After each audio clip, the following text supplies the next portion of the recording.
for the partnership, there are some requirements that I do have. It's like now I really only work with people that are creating content already. You know, maybe they have a course already and they need work with scaling. So I like to start with there first.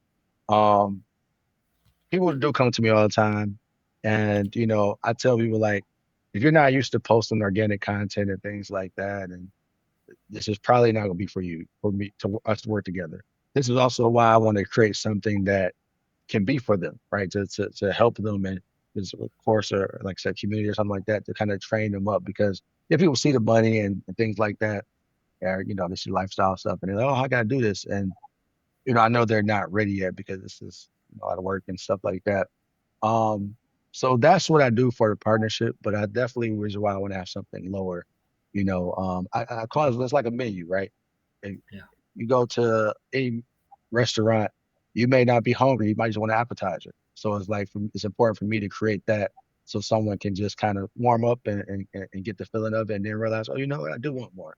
And they're going to go out and put the work in and then get to that level where they can afford to, get into it or do that more. So that's what it is. As far as like other mindset stuff, um, I haven't had too many issues within this space, uh, because I'm helping people, like I said, in the online course coaching program that kind of already has something going on. Now, definitely when I was in my other business, which is teaching people real estate, whew, it was a lot.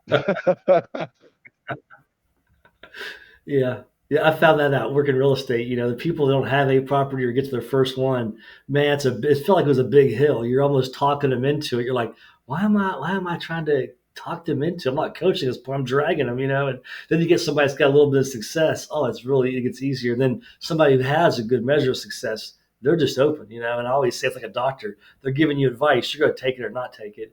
And my doctor gives me advice, I want to take it. That's why I have trouble sometimes right away. If you give somebody something to do, they don't do it, it's not going to work out in the long run. So, but yeah, go ahead, John. I'm sorry, I cut you off here. Oh no, you're all good. Yeah, that's great about the pre-qualifying and everything because that's so important. There's been quite the trend with the individuals that we've had on the podcast so far talking about how important that is, especially in like the high ticket space.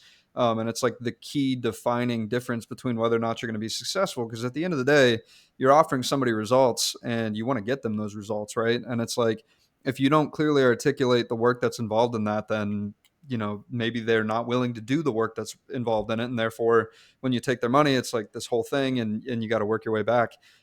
So what have been some of your experiences taking on the clients that you've taken on, and how did they uh, respond to like the work that was required and the effort that they had to put in, and then how did they get the results that they ultimately have? Right.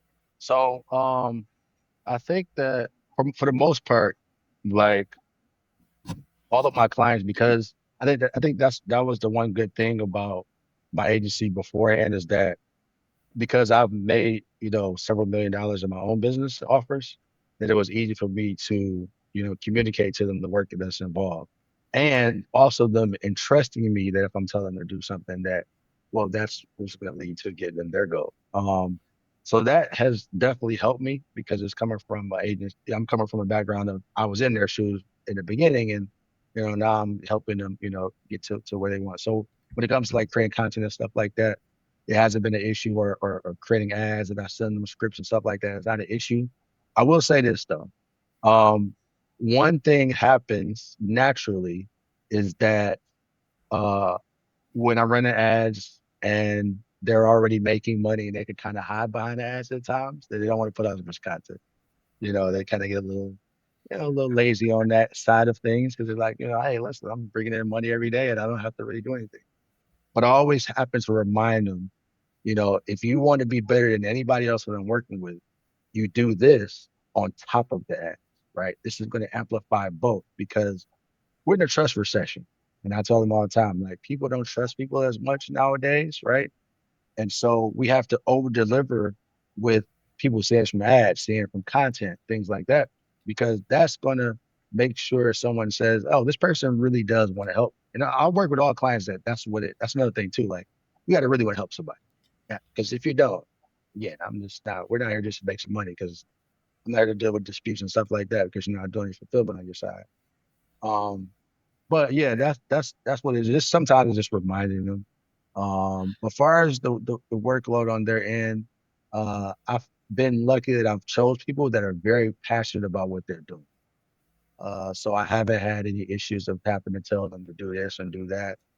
I could kind of sense that out, from someone that, I always talk about, hey, I want to make $1 million a month.